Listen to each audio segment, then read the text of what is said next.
안녕하세요. 오늘 우리가 함께 볼 말씀은 바로 역대하 6장인데요. 솔로몬의 그 유명한 성전 봉헌 기도죠. 이 기도가요, 단순히 성전 잘 지었습니다 하는 그런 기도가 아니에요. 성전의 의미 자체를 완전히 새롭게 정의하고 심지어 오늘날 우리에게까지 아주 깊은 메시지를 던져주거든요. 그 비밀을 오늘 한번 같이 파헤쳐보시죠.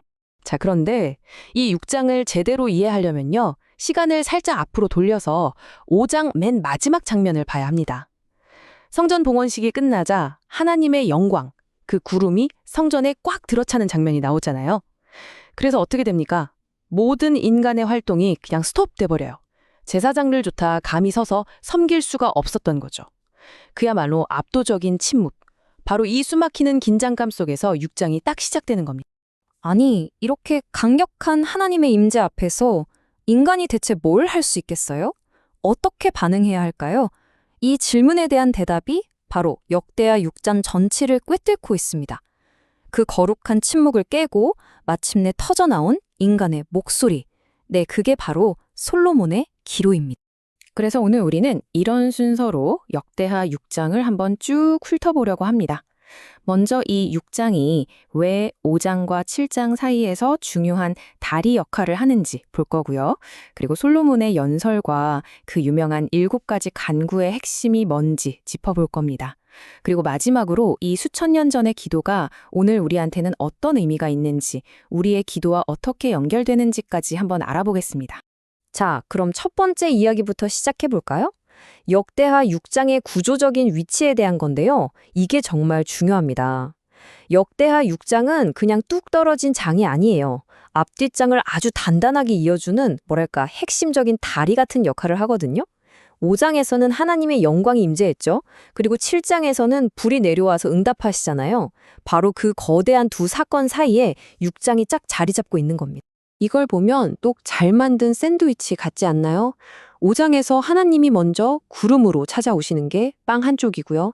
그러면 6장에서 인간이 기도로 응답하는 게 중간의 속재료, 그리고 마지막 7장에서 하나님이 불로 응답하시는 게 나머지 빵 한쪽인 셈이죠.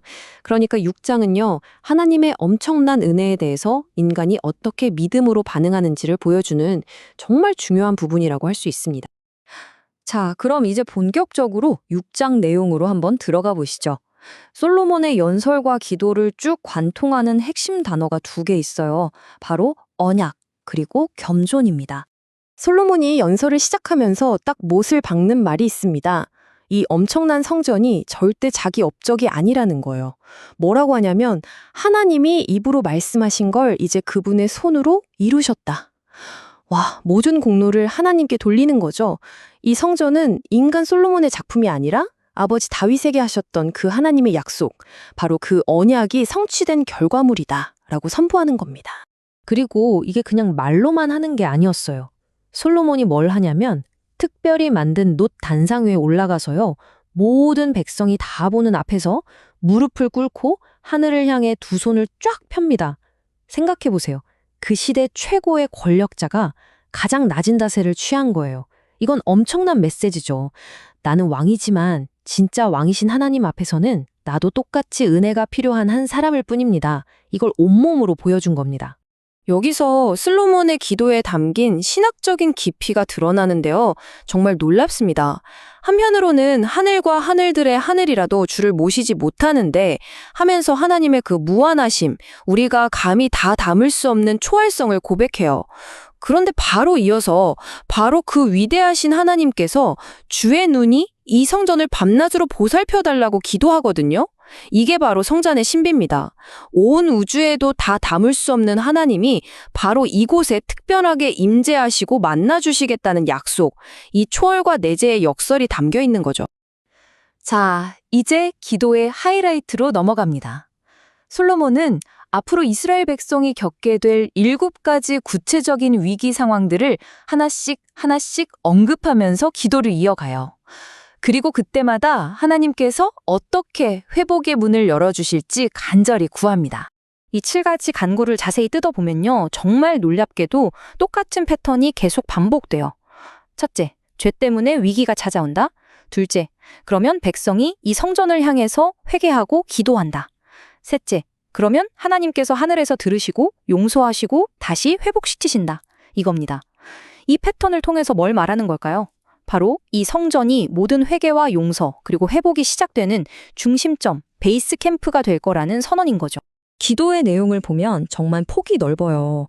이웃 간의 사소한 다툼부터 시작해서 전쟁, 가뭄, 전염병 같은 자연재해, 심지어 나라가 망해서 포로로 끌려가는 최악의 상황까지 말 그대로 삶의 모든 영역을 다 포함하고 있습니다. 그런데 이 7가지의 목록 중에 당시 사람들 생각으로는 이게 여기에 왜 들어가지 싶을 만한 아주 파격적인 기도가 하나 껴 있습니다. 바로 이방인을 위한 기도예요. 바로 이 지점에서 성전의 비전이 그야말로 우주적으로 확장됩니다. 솔로몬은 이스라엘 백성뿐만이 아니라 저 멀리 다른 나라에서 하나님의 이름을 듣고 찾아온 이방인까지도 이 기도의 대상에 포함시키고 있어요. 이건 정말 당시로서는 혁명적인 생각입니다. 성전이 우리 민족만의 것이 아니라는 걸 선포하는 거니까요. 이 기도를 통해서 우리는 성전이 처음부터 어떤 목적을 가지고 지어졌는지를 알 수 있습니다. 성전은 이스라엘만을 위한 어떤 닫힌 클럽하우스가 아니었어요. 모든 민족이 하나님을 알고 예배하도록 초대하는 열린 광장이자 일종의 선교적 베이스 캠프였던 거죠. 나중에 이사야 선지자가 외쳤던 만민이 기도하는 집이라는 그 위대한 비전이 사실은 이미 솔로몬의 이 기도 속에 씨앗처럼 담겨 있었던 겁니다. 자, 그럼 이 위대한 기도는 어떻게 끝을 맺을까요?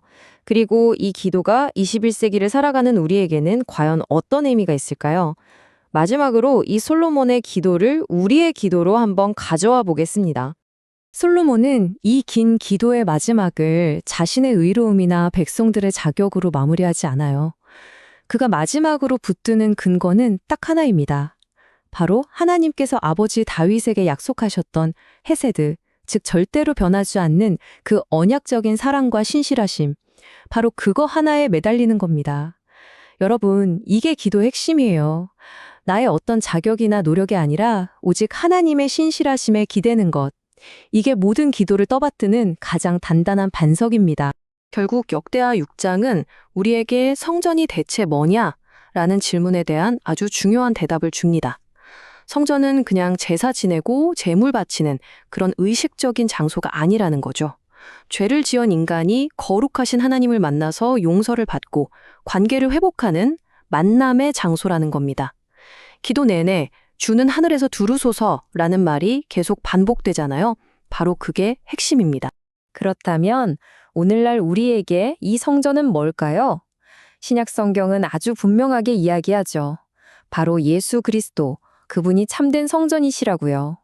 그래서 이제 우리는 예수님을 통해서 어떤 건물이나 장소에 얽매이지 않고 언제 어디서든 하나님 앞에 나아갈 수 있게 된 겁니다. 솔로몬이 그토록 간절히 바랐던 그 원리, 땅에서 드리는 기도가 하늘의 보좌를 움직인다는 그 놀라운 특권이 이제 예수님 안에서 우리 모두에게 주어진 것이죠. 오늘 말씀을 마무리하면서 이 질문을 한번 우리 스스로에게 던져보면 좋겠습니다. 솔로몬의 기도가 오늘 우리의 기도가 되기 위해서 우리에게는 무엇이 필요할까요? 한 나라와 공동체, 나아가 온 세상을 품었던 그 기도의 넓은 마음, 최고 권력자의 자리에서 기꺼이 무릎을 꿇었던 그 겸손함, 그리고 다른 어떤 것도 아닌 오직 하나님의 신실하심 하나만을 붙들었던 그 단단한 믿음. 역대하 6장이 우리에게 보여준 이 기도의 정신을 오늘 우리의 삶과 기도 속에서 어떻게 다시 살아낼 수 있을까요? 이 질문을 품고 돌아가는 시간이 되셨으면 좋겠습니다.